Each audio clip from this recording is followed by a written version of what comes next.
This isn't about something current. It's about an event that occurred 6 years ago. Back then, my first wife, Lisa, who had left me for a younger man, reappeared after 6 years. At the time, I was 41 years old, married, and had a beautiful daughter who was turning one soon. This story takes us back to my early 30s when I was married to my first wife, Lisa. I was 29 when I first met Lisa, who was 23 at the time. We met at a party and immediately clicked. Lisa was just beginning her career as a fashion designer, while I was venturing into entrepreneurship after 5 years in the software industry. My company wasn't making me millions, but it was doing fairly well for a newcomer, providing enough revenue for a good life. The exact details are a bit fuzzy due to the passage of time, but after a few months of dating, Lisa moved into my apartment. I was living alone at the time. She was an enchanting woman. Looking back, I realized that one of the primary reasons I fell for her was her vibrant personality. She was outgoing and stunningly attractive. Even at our first encounter at that party, she stood out. I admit it might sound shallow, but when you're young, and 29 is still quite young, maturity often comes later, as I learned. We dated for 2 years and then had an extravagant wedding. Lisa wanted a fairy tale wedding. She was obsessed with perfection. She had been planning her dream wedding since she was a little girl. I remember it because it was a significant dent in my finances, though I didn't fully grasp it at the time. I was too busy trying to be the perfect boyfriend/husband for Lisa, LOL. The first 2 years of our marriage were smooth sailing. I can't recall any major arguments during that period. However, things began to change after our second anniversary when Lisa joined a master's program in fashion. She had aspirations of working in Hollywood, or at least for a television network. In college, she befriended a young crowd in their early 20s with no work experience. They were youthful and unbridled, which excited Lisa. She started talking about marrying too young and such. Initially, I dismissed it as a temporary case of FOMO, fear of missing out. I believed she'd eventually get over it and realize that there were more important things in life beyond partying and casual flings. Instead of getting over it, she got deeper into that lifestyle. She began staying out late, going on hikes, and having endless sleepovers. During those days, my business was in its early stages, and I was primarily focused on solving business challenges because I thought my personal life was running smoothly. It was an 18-month program, and I expected her to move on from that lifestyle once she completed her studies. However, even after graduating, she continued down that path. During the same period, my business suffered significant losses, and I found myself drowning in debt. Instead of offering support, she seemed to ridicule my choice of running a company, forgetting that I had been covering her expenses throughout her master's program. Even when she was working before, her income was far less than mine, so I had shouldered the household responsibilities and allowed her to use that money for herself. There was a guy from her master's program who landed an assistant job at one of the top designer houses in town. Lisa developed strong feelings for this man. She started drawing comparisons between me and him, from his early career success to his decision-making skills, sense of humor, and even physical fitness. Back then, I used to work 12, 14 hours a day to establish my business and often neglected my health. Not recommended. I didn't have a perfectly toned body or a chiseled jawline, but I wasn't overweight either. Admittedly, I was extremely busy and fatigued from work, which she found uninteresting. Eventually, she found comfort in that guy. He was an intern and had plenty of time to spend with Lisa. Perhaps he had a good sense of humor or other qualities she sought. One day, I returned home to find a note on my refrigerator. The message was something like this: "I'm sorry I can't face you, so I'm leaving this note. I don't love you anymore. I'm moving to LA with Leo, the guy. He makes me happy and laugh, which you don't. Please don't call me, I won't answer. I'm gone." These may not be the exact words, but they capture the essence. I was devastated, and my world turned upside down. However, as they say, tough times pass. I channeled my grief into my business, and it was during that time that my business began to flourish rapidly. It turned out to be a blessing in disguise. 2 years later, I met Sophie at a business meeting. We became friends, started dating, and now we're happily married with a 10-month-old daughter. Life couldn't be better. Sophie possesses all the qualities that Lisa lacked. She's kind, compassionate, and most importantly, she's my friend. I had almost forgotten the details I just shared until last week. Something happened that triggered these memories. Lisa reappeared in my life, yes. My first wife who left me for a younger man showed up at my office seeking help. Initially, I couldn't recognize her as the gorgeous Lisa I once knew. She looked pale and miserable, with a 3-year-old daughter and an infant, probably only a few months old. If I hadn't spotted her in the waiting area, I might have denied meeting her. She appeared truly pitiful. The moment she entered my office, she broke down, leaving her daughter waiting in the lobby. She entered with her infant son, repeatedly apologizing and crying as if in immense pain. Seeing her after 6 long years was incredibly emotional. The last time I saw her, I loved her, but now we were meeting as strangers with nothing in between. I hadn't had the chance to either hate her or witness her evil side. She explained that when she returned home, she discovered the house had been sold, the house where Lisa and I used to live, which I had sold. After marrying Sophie, my second wife, I had purchased a bigger house with better amenities in a superior neighborhood. Lisa was unaware of my marriage status. She shared that Leo had mistreated her after their daughter's birth and suspected he had cheated on her during her pregnancy. When she confronted him, he insulted and mocked her for her age and fading beauty as he was 6 years younger. Struggling to make a decent living and dependent on him, she endured his nonsense. She described her second pregnancy and childbirth as pathetic, with Leo not even showing up at the hospital. He used derogatory names like fat aunt and oldie. Feeling humiliated, she decided to leave LA and abandoned him as well. While I had once wished for her to have a miserable life after she left me, hearing about her actual misery didn't bring me satisfaction. It made me feel sorry for her. She entered an apologetic mode and pleaded for forgiveness, attributing her misfortune to karma for hurting me. She admitted to being young and immature, unable to distinguish between the right and wrong people back then. I reassured her and forgave her, informing her that I had moved on. She grabbed my hands, crying, and begged me to take her back, promising to be the best wife. I withdrew my hand and revealed that I was already married and had a child, turning a family photo frame toward her. She looked at it closely and cried again. I didn't know what else to say, so I remained silent. She stood up and expressed that I was her last hope, but seeing the picture, it seemed she had none left. I remained silent, and she left. After Lisa departed, I promptly called Sophie and shared everything with her. I couldn't concentrate at work, and I was undeniably saddened. Sophie tried to comfort me, reminding me that I wasn't responsible for Lisa's troubles. She had brought them upon herself. I agreed with her. I know Lisa was the cause of her own misery. I expected Lisa to contact me again, but she never did. I have no idea where she is now. I've moved on and love Sophie and my daughter, but I can't stop thinking about Lisa and the unfortunate situation she's facing. I've discussed this with Sophie extensively over the past week. I know Sophie is more of a friend to me than just a wife, but I don't want to burden her by constantly talking about Lisa. She's a secure woman, but still human. I don't want her to think I'm still concerned about Lisa. I have no feelings for Lisa anymore, but her sudden reappearance and the revelation of her tragic life have left me disturbed. Update. It's been over 5 months since I shared the story of my ex-wife, who had left me without explanation, returning to my life and asking me to take her back. After I informed her of my second wife and daughter, she left and didn't contact me until a few days ago when she showed up at my office. I was in a meeting when my assistant delivered a note saying that Lisa, my ex-wife, was waiting for me. Despite the importance of the meeting, hearing her name made it impossible for me to concentrate. I ended the meeting and went to see her.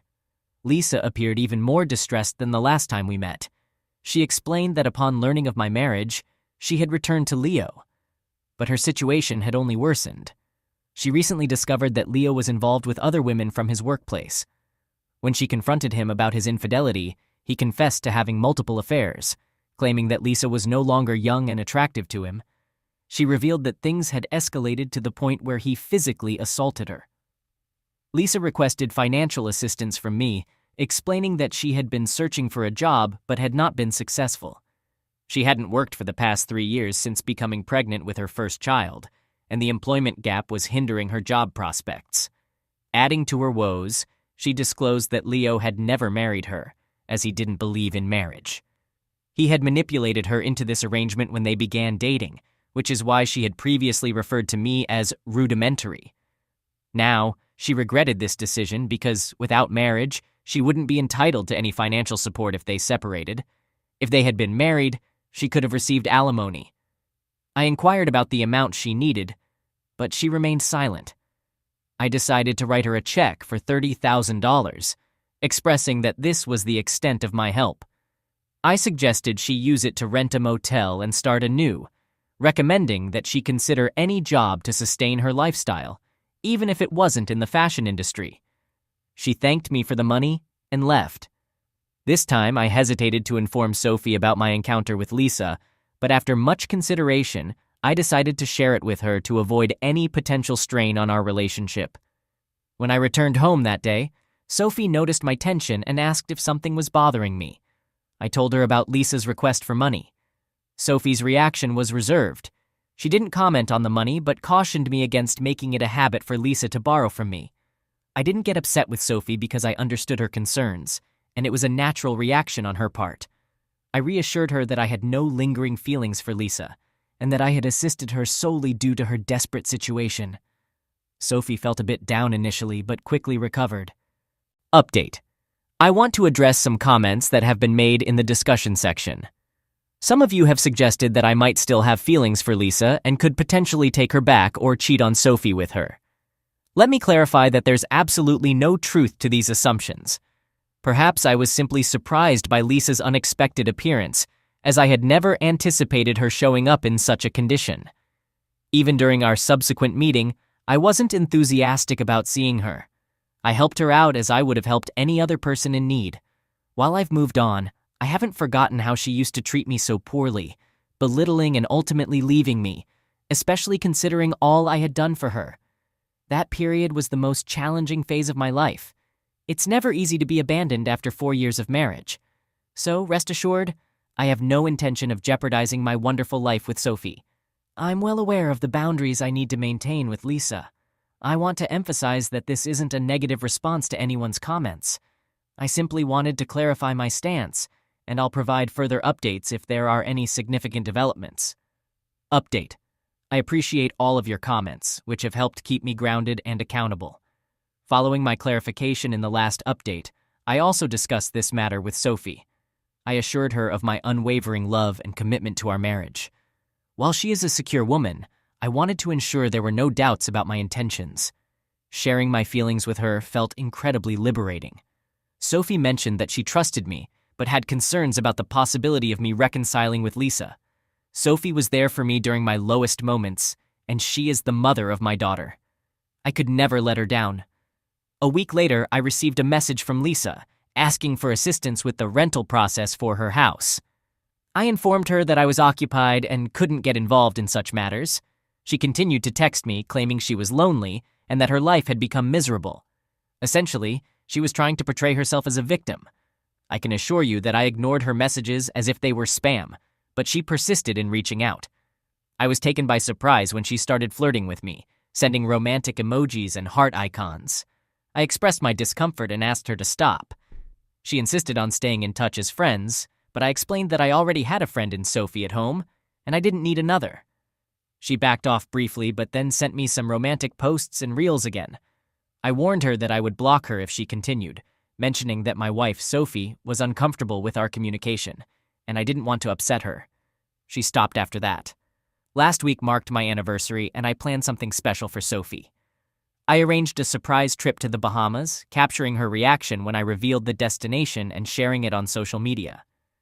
We stayed in a luxurious beachside royal suite, enjoyed a candlelight dinner in the woods, indulged in a floating breakfast buffet on the water, and experienced various romantic activities in the Caribbean. I'm not usually active on social media, but this time, I posted pictures with heartfelt captions. Yes, partly to show Lisa.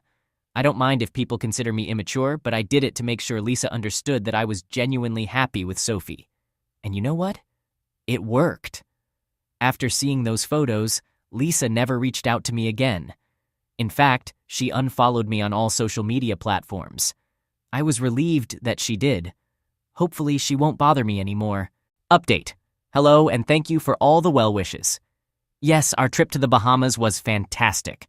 Regarding my current situation, I had hoped that Lisa would take the hint and not trouble me further, but I was mistaken. Just a few days ago, she appeared at my office again. When my assistant informed me about her presence, I intentionally made her wait for a couple of hours. In our previous encounters, I had met her right away, which might have sent the wrong signal.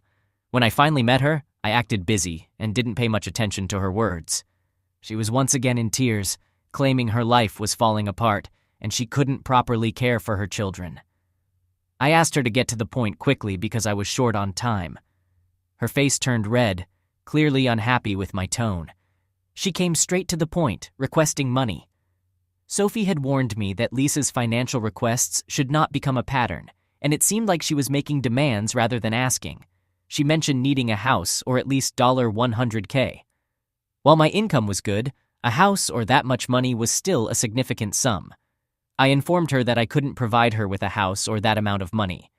She mentioned needing around $60-70K to restart her life, including buying a house, covering other expenses, and enrolling her children in school. I'm not sure if she felt like she deserved my money. I told her I sympathized with her, but that didn't mean she could demand whatever she wanted. I don't owe her anything, do I? After all, she was the one who left me for a new and different lifestyle. Her demand made me really angry. I questioned how she could feel entitled to my money and how I was responsible for her life. I had helped her before out of kindness, nothing more. She started crying when I mentioned the charity aspect. I was fed up with her dramatics. I no longer felt sorry for her. I had already given her enough money to rent a house and look for a job, but she hadn't done that. When she finished crying, she suddenly grabbed my hand and asked, "You didn't mean what you said about it being charity, right?" I told her I meant every word. To me, it was nothing but an act of charity. She sobbed and claimed, "I know you're lying, you still love me." I pushed her hand away and warned her never to touch me again. I made it clear that I loved only Sophie and my daughter. I let out my pent-up anger and gave her a piece of my mind. I reminded her that she had chosen a younger partner over me, belittling my feelings and emotions. She had made her decision, and now she had to live with it. She stood up and accused me of humiliating her when she had come seeking help. I told her I was done with her victim act. I had done everything I could to assist her. Now she was attempting to take advantage of me, and I wouldn't allow her to manipulate me and jeopardize my marriage. I made it clear that I wasn't blind to her intentions. She stormed out of my office after this exchange. I shouted at her not to show her face to me again. She didn't respond but slammed my office door behind her. It seemed like she hadn't learned humility from her misery, but that was her choice. As for me, I'm finished with her. I've instructed my reception desk not to allow Lisa inside the office anymore. If she tries to enter, she'll be turned away. I've also blocked her on all communication platforms. There's no way for her to contact me. I have a wonderful life, touchwood, with Sophie and my daughter, and I won't let my past ruin it. All right, that was a fun story. Now let's move on to another exciting one. Stay tuned and let's dive in. Second story. I can't believe I'm caught up in a situation like this. I haven't actually spoken to anyone about what happened, even though many people are trying to talk to me. I think I just need to let off some steam before discussing it with anyone. My girlfriend and I were together for 4 years, and we were engaged to be married. Last weekend, she had her bachelorette party, and I didn't have any issues with it, especially after hearing what the plan was. She and some friends were going to rent an Airbnb or something similar, a spacious place with about 4 bedrooms, just to have a wild party and hang out. On the day of the party, she was at my place, a 2-bedroom apartment where one room serves as my home office. I work as a self-employed investor. She took care of all the arrangements and then went to meet her friends. We exchanged a few texts, but as the party got going, our messages stopped, and I assumed they were just having a good time. After midnight, I started getting ready for bed, and noticed that the computer in my office wasn't turned off. The screen was just displaying a screensaver. It turns out my fiancée hadn't logged out, and her messenger was still open on the computer. There was a group chat where she and her friends had been planning everything, and they had uploaded several videos to the chat. I got a bit curious and started watching some of the videos. Most of them were pretty innocent, just a group of 15 girls getting drunk, smoking, dancing, and having fun. Then I came across a video where a woman went to the front door, and about 10 guys entered the apartment. I didn't know any of them, and I couldn't recognize anyone. There were a couple of videos showing the guys and girls dancing and drinking. Then the worst part happened. there was a video of my fiancée making out with one guy on the sofa. She stopped and rolled over, then started making out with a second guy. Following that, there was a video of her and the two guys going into a bedroom. There was also a video of them coming out, although the timestamps indicated it was just 5 minutes later. But that didn't mean much. For all I knew, those videos could have been taken an hour apart and uploaded together. Seeing all of this hit me like a sledgehammer. I went into the bathroom because I thought I was going to be sick, even though I wasn't. I felt like I paced back and forth in the apartment for about 30 minutes. Then I poured myself a glass of whiskey and downed it. I saved the videos and made one of my own, a short selfie video where I said, "Hi, this is my name, your ex-fiancé. I just wanted to say that I saw the videos from the party and the wedding is off. I hope it was worth it." I'm relieved I saved the videos because they were all deleted in less than 10 minutes, and my phone started buzzing with calls and texts. I chose not to answer any of them. Initially, it was just my girlfriend texting, saying she can explain and that it's not what it appeared to be. Then, her friends started chiming in as well. However, I ignored everyone and didn't respond. Suddenly, I received a request for a video chat, and I must admit my curiosity got the best of me. I accepted the call but remained silent. It was my fiancée on the other end, sitting in front of the camera, looking like she had been crying, with her friends surrounding her. I only really know about 4 of her friends, but I recognized many others. She began by apologizing repeatedly, insisting that it wasn't what it seemed, and that it was just a party. She claimed the guys showing up was unplanned. She acknowledged that it might have looked bad, but nothing actually happened. When I stayed silent, she continued in a similar vein, and her friends backed up her story. The more I remained quiet, the more frantic she became. Eventually, she admitted to kissing the 2 guys, but shifted the blame onto her friends, who surprisingly took responsibility for it. She argued that the kisses didn't mean anything, and that was the extent of it. Then she seemed to recall the video of her going into the bedroom and started shouting that it was merely a joke and that nothing happened. The other women echoed her, confirming that it was indeed just a prank, and my fiancé had walked into the room and promptly walked out again. This went on and on with them repeating themselves. Finally, everyone fell silent, and all I asked was if there was anything else to add. She said no, and I ended the video call. I went on social media and updated my relationship status to single, along with a post announcing the cancellation of the wedding. I even jokingly mentioned that if anyone had bought a gift, they were welcome to return it. My fiancé saw the post and started panicking even more, insisting that she had only kissed someone, nothing more. I sent her a text, warning that if I suspected her or any of her friends were lying or trying to paint me as the villain, I would post all the videos online. Right now, no one else is aware of what's happening. This all happened a couple of days ago, and I've since canceled everything related to the wedding. However, my fiancé continues to pursue me. Any advice on what I should do next? Update. The update is quite straightforward. Everything has been called off and canceled. The wedding is officially not happening. I've retrieved the ring, and all of her belongings are now moved out. She's currently staying with her parents. We did have a conversation, mostly consisting of her begging, apologizing, and crying. She keeps insisting that all she did was kiss those guys. She claims she's never done anything like this before and promises it won't happen again. Part of me wanted to believe her, but the issue is that this incident has cast doubt on our entire relationship. While I think she may be telling the truth, the real problem is that there's no way to know for sure. If it's true that her friends pressured her into it, then how can I trust that they've never done it before? We went in circles because ultimately, there's no way to be certain. She offered to do anything, including cutting ties with her friends and only drinking around me. She publicly criticized her friends online, saying that if the party had stuck to the original plan, we would still be getting married. So perhaps she has already distanced herself from them. All I can say for now is that I'm single, and I plan to focus on living my life. I'll likely take some time for myself after ending a 4-year relationship. What's astonishing is that a couple of her friends have also been texting me just to talk. I haven't responded yet because, well, it's hard to trust them too. Thanks again to everyone who expressed sympathy, and I hope none of you have to deal with something like this in the future.